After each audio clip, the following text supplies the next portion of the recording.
A Alemanha viveu uma transformação farmacológica sem precedentes entre 1933 e 1945. A metanfetamina, comercializada como Pervitin, foi introduzida na vida cotidiana como solução para o cansaço, a ansiedade e o baixo desempenho. Sua distribuição massiva em farmácias, fábricas e lares marcou o início de uma cultura de consumo promovida pelo poder. A partir de 1939, o exército incorporou esta droga em seus planos táticos, permitindo que soldados marchassem sem dormir durante dias. Ao mesmo tempo, o círculo íntimo de Hitler adotou rotinas de injeções cada vez mais agressivas. O ditador foi sustentado durante anos por coquetéis químicos que alteraram seu julgamento e o tornaram dependente. Nos laboratórios secretos do regime foram desenvolvidas fórmulas extremas, como o D9, testadas em prisioneiros e comandos suicidas. A estrutura inteira do Terceiro Reich avançou, resistiu e colapsou sob o efeito direto de estimulantes, opiáceos e experimentos farmacológicos sem controle. Quem toma as decisões quando todo o poder está sob os efeitos de substâncias? Em 1933, o novo regime assumiu o controle absoluto na Alemanha. Desde o início, seu discurso público apontou contra tudo o que consideravam uma ameaça para a pureza do povo. Entre seus alvos estavam as substâncias estimulantes e sedativas, que classificavam como venenos sociais. A propaganda do partido promovia uma imagem de saúde férrea, e o Estado impôs normas severas para perseguir consumidores, médicos permissivos e distribuidores. No entanto, enquanto se vendia essa imagem de pureza moral, um composto potente começava a circular sem freio. Nesse mesmo ano, no distrito berlinense de Adlershof, a farmacêutica Temmler instalou suas novas instalações. O desenvolvimento químico acelerou graças ao ambiente político que favorecia empresas arianas, após expulsar donos judeus de fábricas rivais. A empresa apostou em um composto sintetizado décadas antes no Japão, uma variante da metanfetamina. Seu chefe de laboratório, Fritz Hauschild, encontrou uma forma estável e comercializável do princípio ativo. Em outubro de 1937, registraram a patente com um nome simples, Pervitin. O produto começou a ser distribuído em 1938. Vinha em caixas metálicas decoradas com letras curvas e continham pequenas pílulas de 3 miligramas. A substância prometia mais energia, maior clareza mental e uma rápida recuperação do estado de espírito. Atuava diretamente sobre o sistema nervoso, ativando neurotransmissores como a dopamina e a noradrenalina. Os efeitos eram imediatos: euforia, diminuição do apetite, maior resistência física e sensação de poder sustentado. Sua capacidade para eliminar o sono a tornou uma solução perfeita para um país obcecado com o desempenho. A campanha de lançamento não foi modesta. Inspirada em estratégias de marketing americanas, a Temmler cobriu bondes, ônibus e colunas urbanas com anúncios do novo produto. Cada médico de Berlim recebeu uma carta personalizada com amostras gratuitas e um cartão pré-pago para enviar suas observações.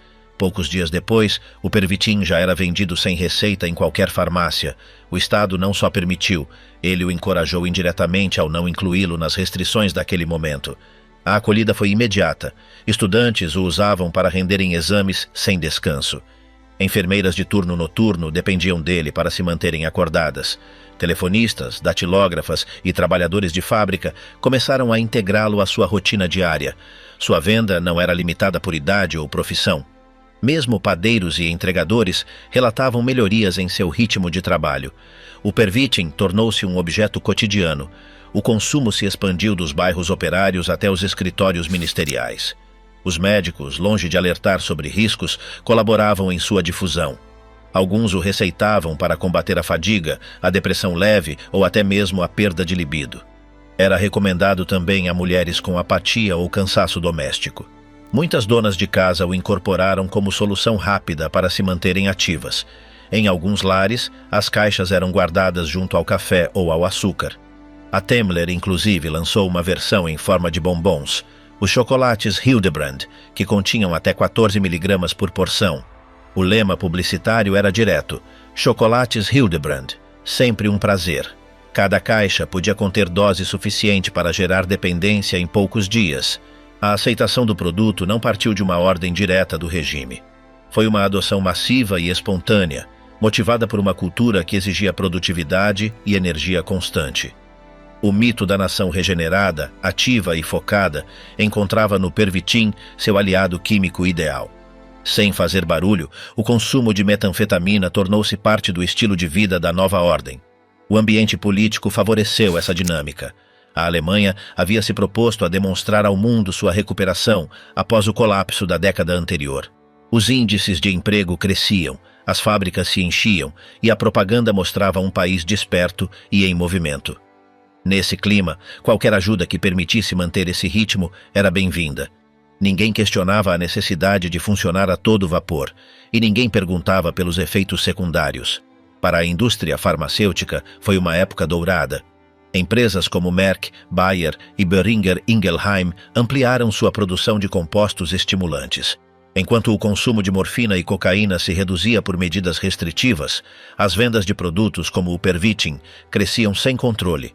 A lógica era clara. Se uma substância ajudava a cumprir o dever, não havia motivo para freá-la. O Estado também não via razões para fazê-lo. Em meados de 1938, a Temmler ampliou sua presença em clínicas e hospitais. Promovia-se o uso médico de Pervitin para intervenções cirúrgicas menores, estados depressivos pós-operatórios e convalescenças lentas. Alguns médicos o consideravam uma ferramenta útil para acelerar a recuperação emocional. O ambiente institucional já não distinguia entre medicina e melhora do desempenho. O auge do produto também chamou a atenção acadêmica. Professores universitários publicavam estudos com resultados positivos sobre o uso de metanfetamina em sujeitos saudáveis. Destacavam-se melhorias em reflexos, agilidade mental e tomada de decisões. A única condição era não abusar da dose. Em alguns laboratórios, realizavam-se experimentos de autoadministração entre os próprios pesquisadores. As conclusões eram sempre favoráveis. Mais clareza, mais concentração, menos fadiga. Ao mesmo tempo, alguns psiquiatras alertavam sobre um efeito rebote. Uma vez passado o estímulo, muitos consumidores relatavam ansiedade, apatia ou episódios de confusão. No entanto, essas observações ficavam fora do discurso dominante. Ninguém queria frear o entusiasmo por uma substância que parecia resolver todos os problemas de desempenho. O fenômeno atingiu níveis tão amplos que várias empresas o adotaram como parte do ambiente de trabalho.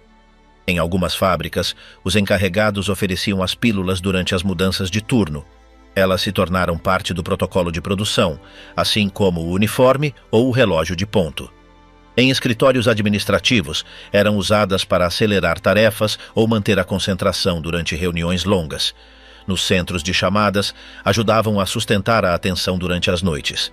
A Alemanha habituou-se a funcionar estimulada. A retórica oficial não mudava. O regime continuava promovendo uma sociedade livre de vícios. Mas a realidade mostrava outra coisa.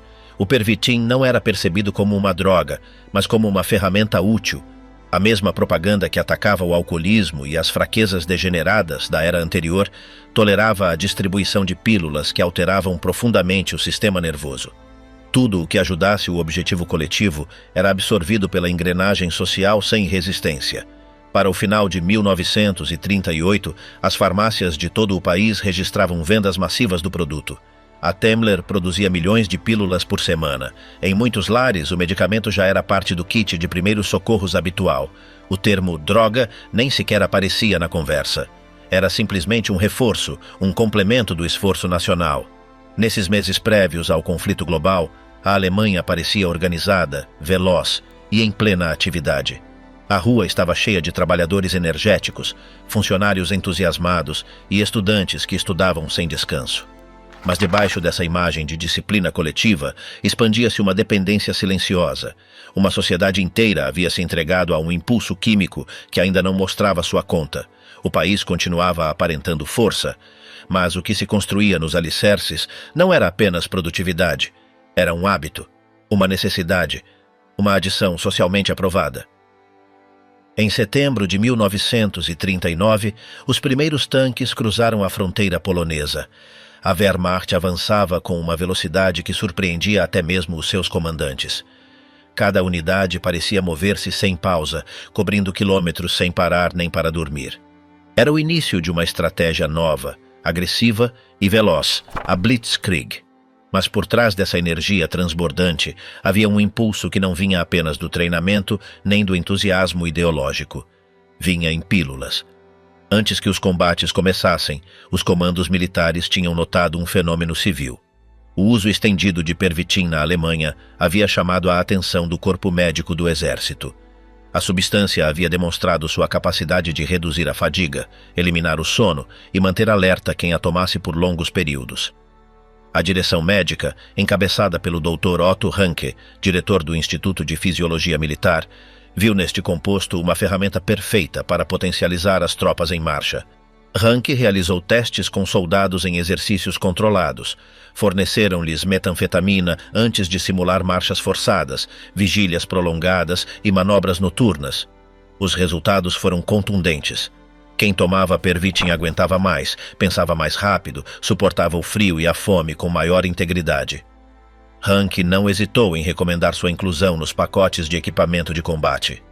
Assim foi como a droga passou do kit de primeiro socorro civil ao regulamento militar. Cada soldado recebia um pacote com várias pílulas antes de uma operação prolongada. O conteúdo era discreto, mas seus efeitos eram imediatos. Nas ofensivas sobre a Polônia, os batalhões avançavam dia e noite sem pausas.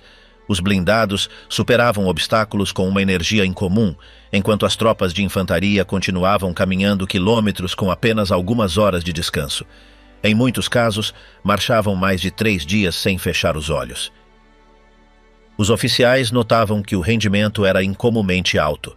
Foram emitidas instruções para a dosagem. Uma pílula a cada 8 horas em condições de fadiga severa.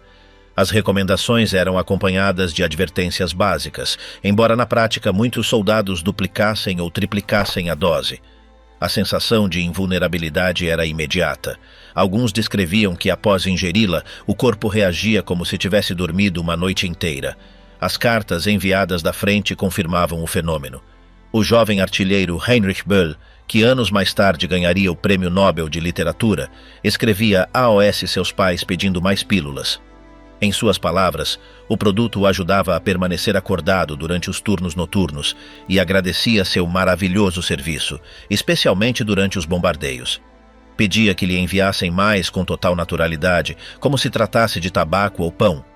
Em outra nota, confessava que estava escrevendo com 2 horas de sono acumuladas, mas tranquilo, porque o Pervitin logo começaria a fazer efeito. Böll não era uma exceção. A metanfetamina tornou-se parte do dia a dia do soldado alemão. Da frente ocidental até os postos de retaguarda, milhares de homens dependiam da pílula para manter o ritmo imposto pela estratégia relâmpago. Calculava-se que durante a campanha da França, em 1940, o exército distribuiu mais de 35 milhões de comprimidos. O resultado foi uma ofensiva implacável. As divisões motorizadas cruzavam a Bélgica, a Holanda e Luxemburgo em tempo recorde. Em poucos dias, alcançaram o coração do norte da França. A fadiga não freava os soldados. A droga eliminava qualquer vestígio de esgotamento. Embora os comandos continuassem a insistir que o uso deveria ser moderado, na prática era comum que se tomasse mais do que o prescrito. Alguns combatentes usavam as pílulas para não dormir durante 5 dias consecutivos. As consequências começaram a manifestar-se cedo. O excesso de metanfetamina causava episódios de tremores, insônia prolongada, alucinações leves e agressividade. Alguns soldados sofriam crises nervosas após vários ciclos de uso. As ordens de comando recomendavam pausas de 24 a 48 horas após 3 dias de consumo contínuo, mas em plena ofensiva essa pausa nem sempre era viável. A prioridade era avançar. A nível estratégico, os comandantes celebravam os efeitos.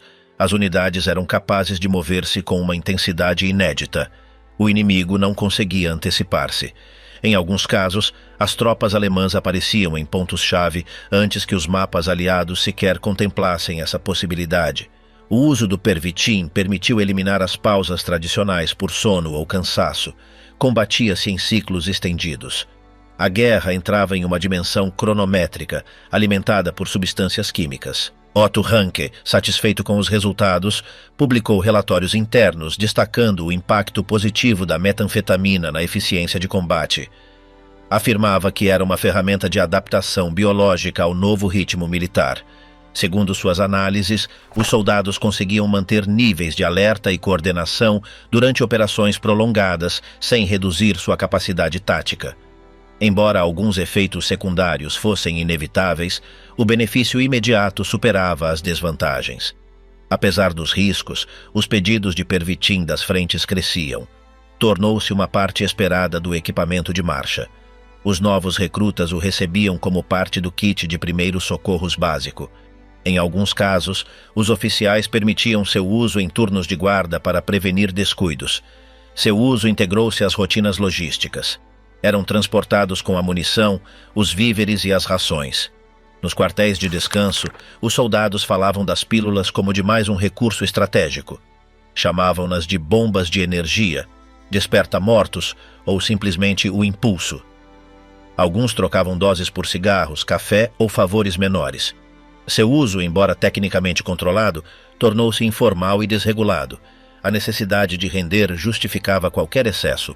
Com o passar dos meses, os casos de colapso físico começaram a multiplicar-se. Os médicos militares atendiam a combatentes que não conseguiam dormir nem mesmo depois de terem parado de consumir. Outros sofriam episódios de ansiedade, visão turva ou perdas momentâneas de orientação. A linha entre a vigília produtiva e o esgotamento delirante tornou-se difusa. Em paralelo, surgiam relatos de efeitos colaterais. Soldados que, após dias de atividade, perdiam o controle em situações menores, tornavam-se impulsivos ou agressivos sem razão aparente. O alto comando começou a considerar essas consequências como parte inevitável do novo tipo de guerra. Adotou-se uma lógica de desgaste planejado, espremer os homens enquanto fossem úteis e depois substituí-los. Em 1941, as tropas foram mobilizadas para uma nova operação massiva, a invasão do leste. O avanço sobre território soviético exigia um esforço maior que qualquer campanha anterior. As distâncias eram enormes, o clima mais extremo e a resistência mais feroz. Para sustentar esse ritmo, a demanda por Pervitin intensificou-se. A frente oriental expôs uma nova dimensão do problema. Nas longas colunas que atravessavam a Ucrânia ou a Bielorrússia, os soldados já não tomavam a substância como apoio. Dependiam dela para se manterem de pé. As reservas esgotavam-se rapidamente e, em alguns casos, eram racionadas com prioridade para as unidades de combate direto. As ordens médicas tentavam frear o abuso, mas as circunstâncias obrigavam a manter o suprimento constante. A droga, que no início se apresentou como ajuda excepcional para momentos críticos, transformou-se em uma necessidade estrutural. Sem ela, muitas unidades paravam. O corpo deixava de responder. A resistência natural já não bastava. O corpo militar alemão havia construído sua capacidade ofensiva sobre uma base artificial, e essa base começava a fraturar-se. Ao chegar o inverno de 41, a frente oriental congelou. A resistência soviética, a extensão do território e a queda das temperaturas frearam o avanço. As condições eram distintas. O Pervitin não oferecia calor. Tampouco curava a fome, nem reconstruía os músculos danificados. Apenas mantinha acordados homens exaustos, cada vez mais deteriorados, cada vez mais quebrados. Assim terminou a etapa mais veloz da guerra. O que começou como uma marcha invencível, alimentada por uma pílula pequena, terminou em uma frente estática, onde os corpos esgotados começavam a cobrar seu preço. Na primavera de 1936, uma chamada telefônica mudou o rumo da medicina na cúpula do Terceiro Reich. O Dr. Theodor Morell, um médico particular conhecido em Berlim pela sua habilidade com as injeções e os seus tratamentos alternativos, foi contactado pelo círculo íntimo de Hitler. Não era uma convocatória comum. A incumbência vinha da chefia do partido, com instruções diretas para atender Heinrich Hoffmann, fotógrafo oficial do regime. Morell trasladou-se para Munique. Atendeu o paciente discretamente, tratou uma infecção urinária persistente com os seus métodos habituais e, como recompensa, foi convidado para um jantar em casa do próprio Hoffmann. Essa noite, entre os comensais, encontrava-se o próprio Führer. Durante a noite, Hitler interessou-se pela forma como Morell resolvera o problema médico do seu velho camarada. Foi então que o líder do Reich lhe falou das suas próprias maleitas: mal-estar estomacal, cólicas constantes, inchaço abdominal e fadiga crônica. Morel, acostumado a oferecer soluções rápidas, propôs-lhe um tratamento baseado em bactérias intestinais vivas, Mutaflor. O produto, desenvolvido pelo Dr. Alfred Nissel, era composto por estirpes bacterianas resistentes encontradas num soldado que suportara sem adoecer as campanhas dos Balcãs. Hitler aceitou experimentá-lo. Os efeitos foram imediatos.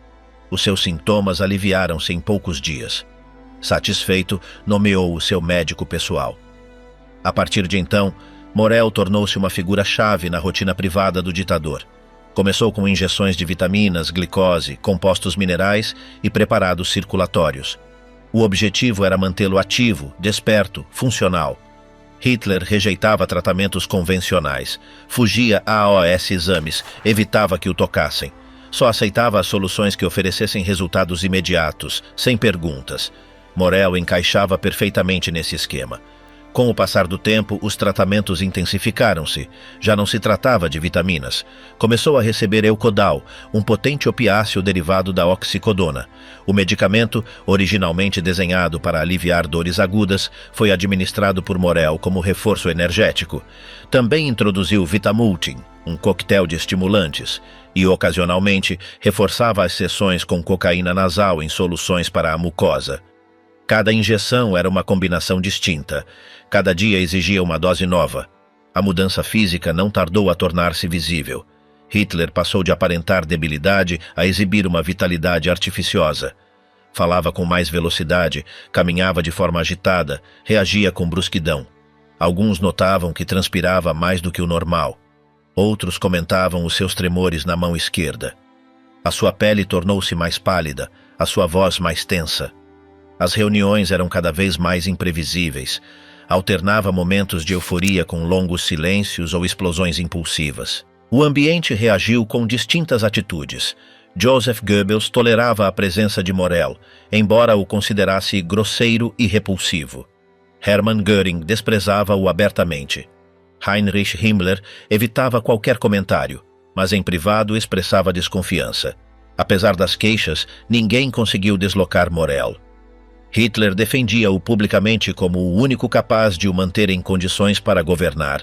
Afirmava que sem ele, as suas maleitas tê-lo-iam paralisado. O ritmo de injeções aumentou. Para 1942, Morel administrava várias doses por dia. Cada tratamento era anotado com precisão num registro clínico privado. As substâncias variavam conforme o estado de espírito do ditador. Se estava cansado, usava reforços estimulantes. Se tinha dores, adicionava analgésicos. Se mostrava ansioso, combinava opiáceos com relaxantes musculares. Cada dose tornava-se uma ferramenta para moldar o seu estado físico e mental. O isolamento de Hitler também cresceu. Passava mais tempo no seu quartel-general, evitava o contato direto com os altos comandos e confiava apenas em poucos assistentes. Morel era um dos poucos com acesso livre ao seu quarto. Acompanhava-o em viagens, reuniões, discursos e até refeições privadas. Preparava-lhe infusões, tônicos e ajustava as doses conforme as suas reações. A sua influência superava a de qualquer médico tradicional. Enquanto isso, outros membros do círculo do poder também começaram a imitar estes hábitos. Alguns comandos da SS recebiam preparados injetáveis semelhantes. As injeções de reforço tornaram-se uma moda entre os altos funcionários. Não era raro que ministros, assessores ou secretárias de confiança pedissem a Morel pequenas doses antes de um discurso, uma negociação ou uma digressão. A dependência química instalou-se de forma progressiva entre os pilares do regime. A situação de Hitler, contudo, era distinta. O seu vínculo com as substâncias não era ocasional, mas constante. Cada manhã iniciava com uma injeção. Durante o dia recebia outras mais, segundo o calendário interno de Morel. As noites eram acompanhadas por preparados que o ajudavam a digerir ou a conciliar o sono. As decisões eram tomadas no meio de uma bruma farmacológica. O comandante supremo do Reich já não funcionava sem intervenção química. Os seus ajudantes mais próximos notavam-no. Alguns justificavam-no como uma necessidade médica, outros começavam a duvidar do seu julgamento. Os relatórios tornavam-se mais imprecisos, as ordens mais impulsivas. O tom de voz tornava-se mais irritável. As reuniões encurtavam. Às vezes passavam dias sem que aparecesse em público. Noutras ocasiões, mostrava-se com uma energia transbordante, dava discursos extensos ou exigia manobras complexas sem consultar o Estado-Maior. Os registros de Morel revelam que entre 1943 e 1944, Hitler recebeu injeções que combinavam pelo menos 20 substâncias distintas. Algumas eram legais, outras não estavam autorizadas para uso médico regular. Incluíam-se extratos hormonais, sedativos, alcaloides e compostos experimentais. Tudo com o objetivo de manter o Führer ativo, focado e sem dor. Durante esses anos, a rotina do ditador ficou completamente atada à mão do seu médico. Morel organizava os horários, controlava os acessos e até decidia quando Hitler podia receber visitas. Os militares e funcionários tinham de esperar do lado de fora enquanto as aplicações eram feitas. O calendário do líder alemão subordinou-se às agulhas. Os efeitos secundários tornaram-se evidentes. A perda de peso foi progressiva, a irritabilidade aumentou, os tremores tornaram-se permanentes, as olheiras acentuaram-se. Alguns assistentes falavam em voz baixa sobre o seu hálito azedo e a dificuldade em manter a concentração. Outros mencionavam que parecia viver num estado de tensão constante, como se nunca descansasse completamente. Apesar de tudo, Hitler continuava a confiar em Morel. Chamava-o com afeto, mantinha-o perto em todas as suas residências e protegia-o das críticas internas. Inclusive, lhe concedeu uma casa de luxo como pagamento pelos seus serviços e defendia-o perante os ministros mais céticos. Para ele, não havia outro médico capaz de o manter de pé. A sua dependência era total. A imagem pública continuava a mostrar um líder forte. Mas quem o via de perto sabia que por trás do uniforme, dos discursos e dos gestos marciais, encontrava-se um homem sustentado por injeções diárias, preso numa rotina de consumo que já não podia interromper. Entre o silêncio dos seus colaboradores e a fidelidade do seu médico, Hitler deixara de ser autônomo. Para finais de 1944, a sua vida girava em torno da rotina química. Cada decisão, cada aparição, cada momento público estava influenciado por substâncias que atuavam sobre o seu sistema nervoso.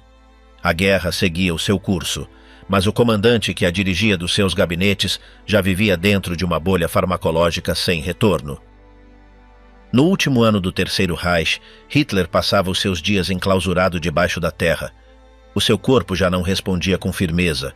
Tinha as costas curvadas, os olhos encovados e a mão esquerda tremendo sem controlo. As reuniões eram breves. As ordens saíam entre pausas nervosas. Cada decisão vinha acompanhada de uma injeção. A rotina farmacológica tinha se tornado o único sustento do ditador. O Dr. Morel continuava a injetá-lo diariamente. Já não se tratava de manter a sua energia, mas sim de o manter de pé. As doses incluíam estimulantes, opiáceos e misturas com derivados sintéticos que não constavam nos manuais médicos comuns. No bunker de Berlim, rodeado de destruição, Morel ajustava os frascos e aplicava as substâncias enquanto as bombas caíam na superfície. Hitler, deteriorado mental e fisicamente, continuava a acreditar na possibilidade de uma contraofensiva. O seu olhar perdia-se durante os relatórios. Ouvia com dificuldade. Dava ordens desconectadas da realidade. Não dormia mais do que algumas poucas horas. Cada jornada era sustentada por seringas. O seu sistema nervoso estava submetido a um coquetel de substâncias que alteravam a sua percepção, o seu julgamento e a sua resistência. Morel, exausto pela pressão, começou a registrar episódios de estresse extremo. Já não tinha controle sobre as reações do paciente. As respostas eram imprevisíveis. Às vezes, após a injeção, Hitler parecia recuperar força por minutos. Noutras ocasiões, ficava em silêncio absoluto. Havia dias em que não falava durante horas. Depois exigia reuniões de madrugada ou dava discursos desorganizados perante os seus oficiais. Entretanto, as SAS impulsionavam projetos paralelos para recuperar a iniciativa na frente. Um deles foi o desenvolvimento do composto D9. Esta fórmula combinava cocaína, morfina e metanfetamina. O seu objetivo era criar soldados capazes de suportar a dor, ignorar o cansaço e cumprir missões suicidas sem questionamentos. Os primeiros ensaios foram feitos em campos de concentração, com prisioneiros usados como sujeitos de teste. O composto foi aplicado também a unidades especiais selecionadas para sabotagens, ataques de resistência e operações noturnas. Os soldados drogados com D9 podiam caminhar quilômetros sem parar, resistir a ferimentos graves, sem se queixar e manter-se acordados por dias. Mas os efeitos secundários eram brutais. Alucinações, colapsos físicos, paranoia aguda e perda total de vontade própria.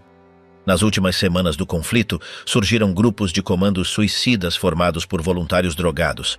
Eram enviados para travar avanços inimigos com missões sem regresso. Os seus corpos eram encontrados com os olhos esbugalhados, o coração paralisado ou convulsionando em trincheiras.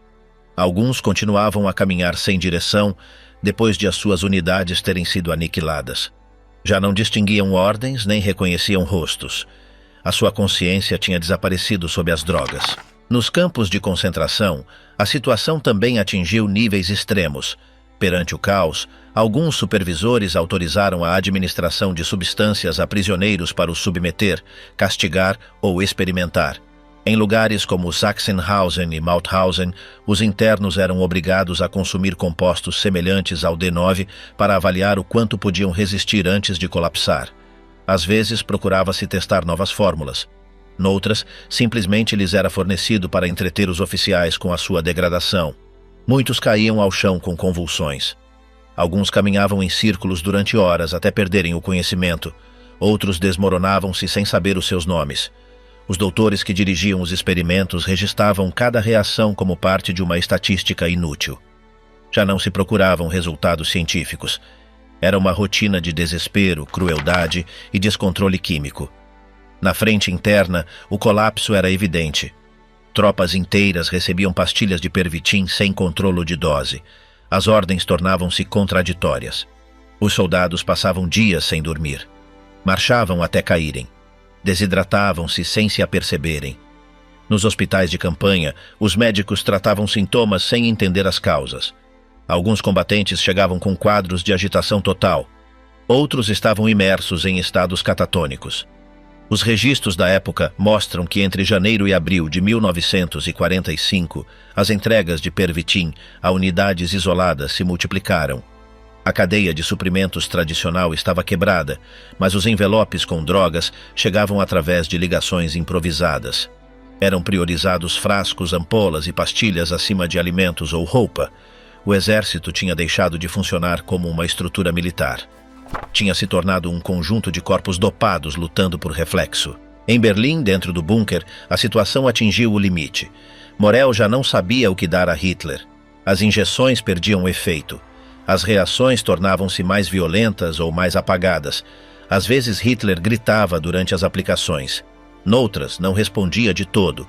Havia dias em que ficava de pé sem falar, a olhar para o vazio.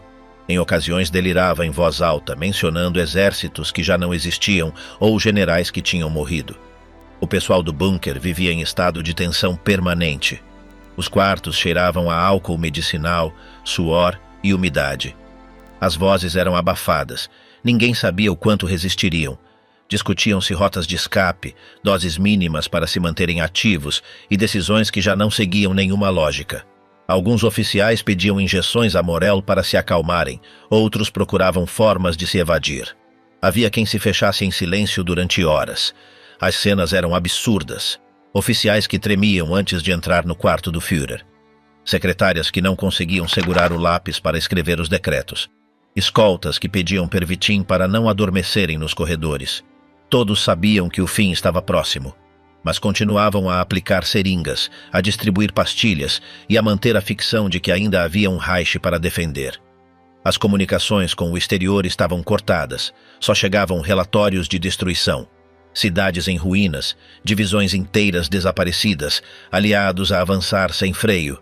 Mesmo assim, repetiam-se frases vazias, desenhavam-se linhas defensivas inexistentes, apelava-se ao espírito alemão. Na realidade, já não restavam soldados, nem munições, nem direção. Só restavam corpos consumidos pela química. O dia a dia era uma sequência de delírios, injeções e esperas. Os olhos de Hitler estavam apagados. O seu rosto tinha perdido toda a expressão. Mal comia, dormia intermitentemente. O seu corpo estava sustentado por um regime de substâncias que já não podia interromper. Os médicos tentavam dissimular a deterioração, mas ninguém acreditava. Era visível em cada passo, em cada gesto.